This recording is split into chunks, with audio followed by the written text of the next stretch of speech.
Welcome back to Creating Your Life. This is episode 14, Comfort Zones.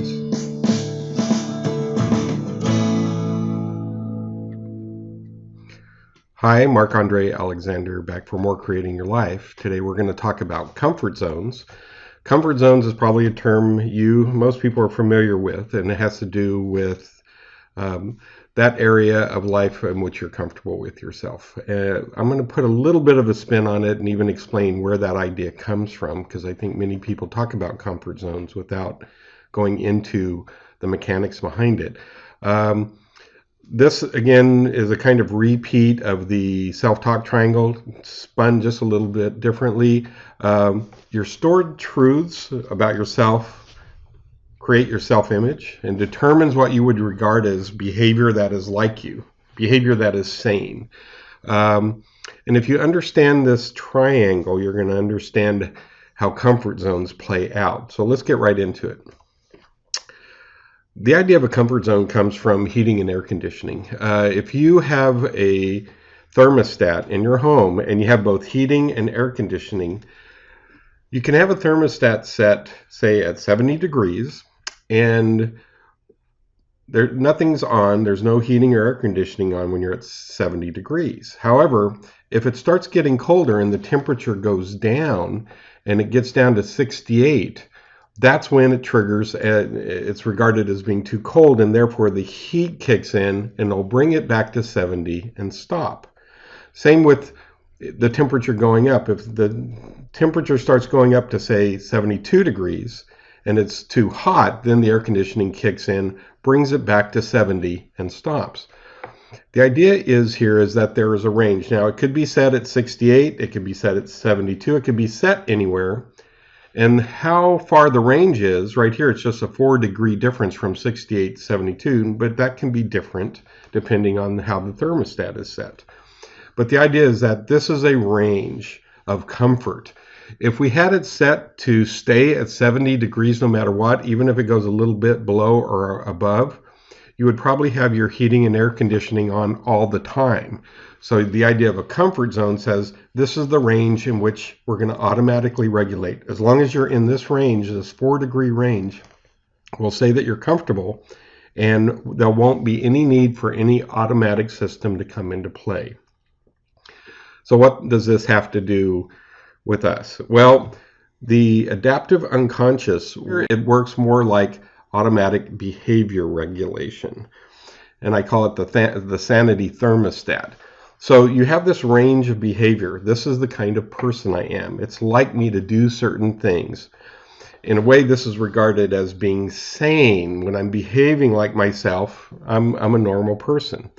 If, however, I begin behaving in such a way that is outside myself, it's not like me, then I'm going to regard that as insanity or a conflict that'll kick in, and it'll begin to automatically regulate to bring me back into position. For example, I remember seeing a survey many years ago where people were asked, what do you most fear? The number one answer was public speaking. The number two answer was thermonuclear warfare. Now, this was back in the 80s. But the idea is that public speaking terrifies most people. That means getting in front of a group and presenting or talking or teaching is very, very challenging for many people. So if a person does not feel that they're a good presenter, if you suddenly tell them, hey, we're going to put you on stage in front of a group to talk, what's going to happen? There's going to be a conflict inside. I'm not a presenter. It's not like me to present. And you're going to put me in front of a group, what's going to happen? I'm going to start to shake. I'm going to start to get nervous. My voice is going to start going like this. I'm going to start sweating. I may even throw up. There's all of this stuff that begins kicking in, demonstrating that it's not like you. And what will happen? You may get on the stage, you talk too fast, you try to get through it as quickly as possible, you don't take questions, and you get off the stage. Everything is designed to get you out of there because it's not like you to stand in front of a group. It's not in your comfort zone. So that is in your head, and that's what kicks in to try to get you out of there.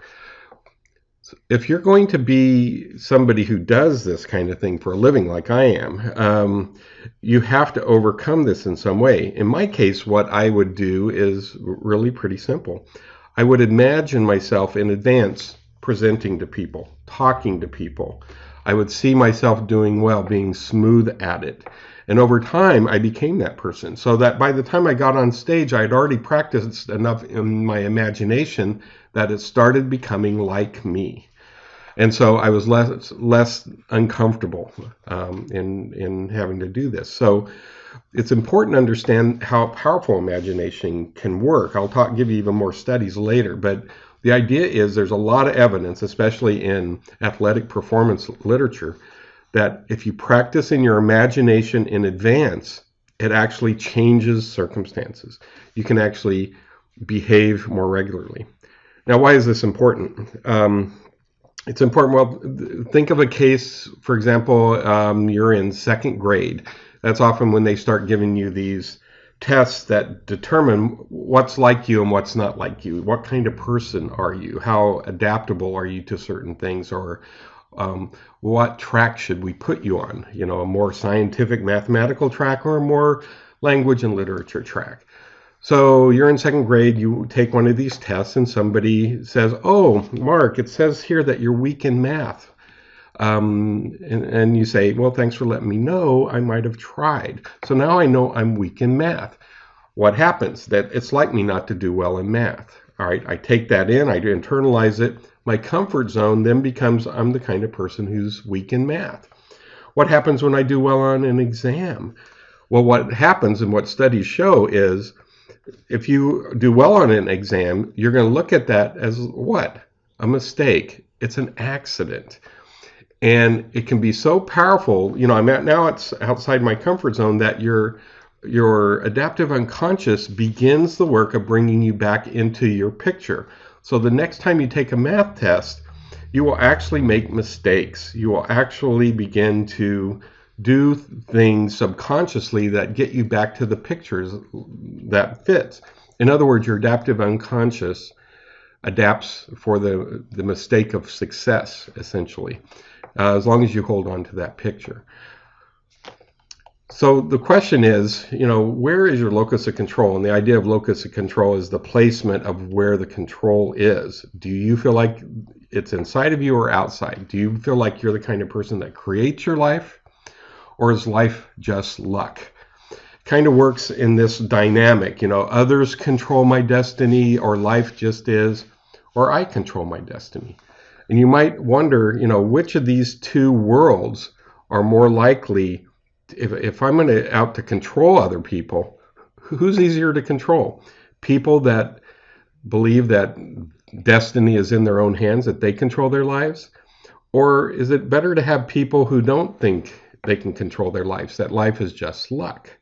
So I may do things to make sure that people begin to believe in luck more. I may have state lotteries and such things. You're more likely to get hit by lightning than win the lottery. Are you going to bet on lightning strikes? So if people who believe in luck will buy lotto tickets every week and spend a lot of money on it, whereas people who are in control of their destiny are less likely to buy lotto tickets. They're going to take that money, invest it in education, invest it in a business, invest in themselves somewhere, because the locus of control is inside of them. Remember, it doesn't matter what happens to you. What matters is how you respond. That is where the locus of control is internal. That's where you control your destiny. That's all for now. We're going to go next episode into goal setting and the proper way of setting goals. Also, check out my website at markandrealexander.com.